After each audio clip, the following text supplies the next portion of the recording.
स्वागत है। आज हम उन सॉसेस पर गहराई से नजर डाल रहे हैं जो आपने शेयर किए हैं, और ये रामायण की एक ऐसी पात्र पर फोकस करते हैं जिनकी कहानी अक्सर बैकग्राउंड में रह जाती है।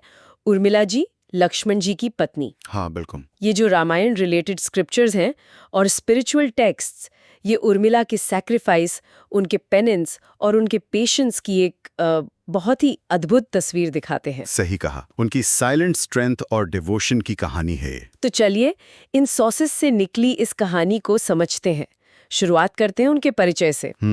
तो इन ग्रंथों के हिसाब से उर्मिला जी हैं मिथिला नरेश जनक और रानी सुनैना की पुत्री, सीता जी की छोटी बहन और लक्ष्मण जी की पत्नी। कुछ स्रोत तो ये भी बताते हैं कि वो काफी लर्न्ड थीं और एक आर्टिस्ट भी थीं। हाँ, मैंने भी पढ़ा है।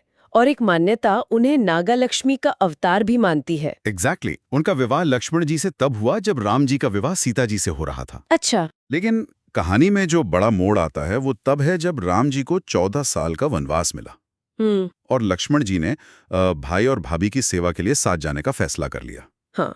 इंटरेस्टिंगली ये ग्रंथ बताते हैं कि लक्ष्मण जी ने उर्मिला जी से कहा कि वो अयोध्या में ही रुकें, परिवार के एल्डर्स की देखभाल करें। और उर्मिला जी ने उन्होंने मान लिया बिना किसी सवाल के। हाँ, बिना किसी विरोध के एक्सेप्ट कर लिया। यहीं से उनके उस महान त्याग की शुरुआत होती है जिसकी बात हमारे सॉसेस करते हैं।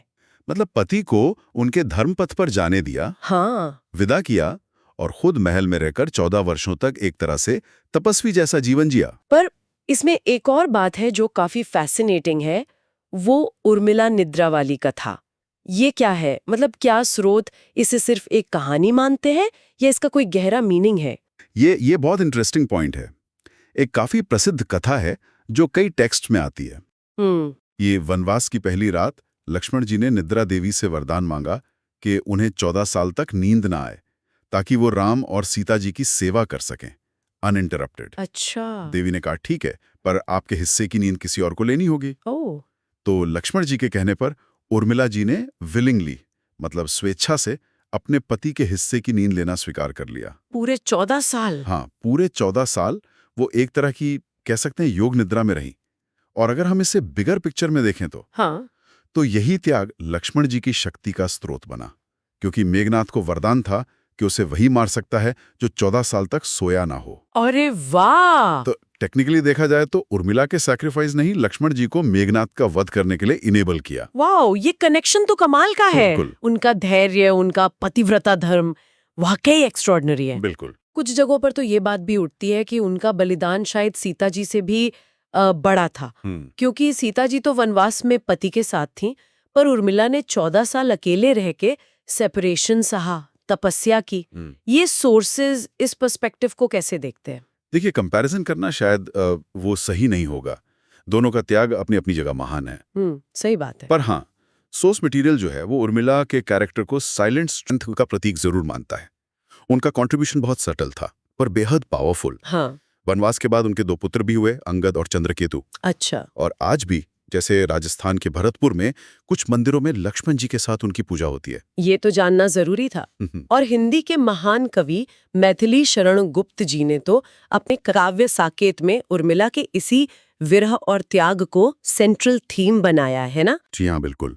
उन्होंने उनकी वॉइस को, उनके पर्सपेक्टिव को सामने लाने की बहुत महत्वपूर्ण कोशिश की। और ये एक इम्पॉर्टेंट सवाल भी उठाता है कि हिस्ट्री अक्सर ऐसे साइलेंट कॉन्ट्रीब्यूशंस को कैसे देखती है या कई बार ओवरलुक कर देती है। बिल्कुल सही कहा। और हाँ, उर्मिला जैसी कई और प्रेरणादायक कहानियों को हम अपने ऑनलाइन पाठशाला चैनल पर एक्सप्लोर करते रहते हैं।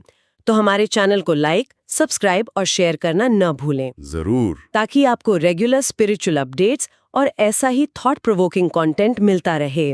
और साथ ही अगर कोई स्तोत्र, रंगोली या म्यूजिक में रुचि रखते हैं, सीखना चाहते हैं, तो हमारी ऑनलाइन क्लासेस की जानकारी स्क्रीन पर दिए गए नंबर पर मिल जाएगी। बढ़िया। तो इस सब एनालिसिस का, इस पूरी चर्चा का निचोड़ क्या है? उर्मिला की कहानी हमें क्या सिखाती है? मेरे ख्याल से ये हमें उन अनकहे बलिदानों की याद दिलाती है जो अक्सर मेन नैरेटिव के पीछे छूट जाते हैं। उनकी शक्ति विरोध या कॉन्फ्रंटेशन में नहीं थी, बल्कि उनके साइलेंट रिजॉल्व, उनकी गहरी साधना में थी। सही। ये हमें चैलेंज करता है कि हम मेन स्टोरी से परे देखें उन कैरेक्टर्स को समझें जिनकी भूमिका शांत रही मगर बहुत महत्वपूर्ण थी। तो अंत में एक विचार छोड़ जाते हैं सबके लिए। हमारे अपने जीवन में ऐसी कितनी उर्मिलाएं हैं जिनका शांत समर्थन, जिनका साइलेंट सैक्रिफाइस दूसरों की अचीवमेंट्स की, दूसरों की सफलताओं की नींव बनता है। इस पे सोचिएगा जरूर।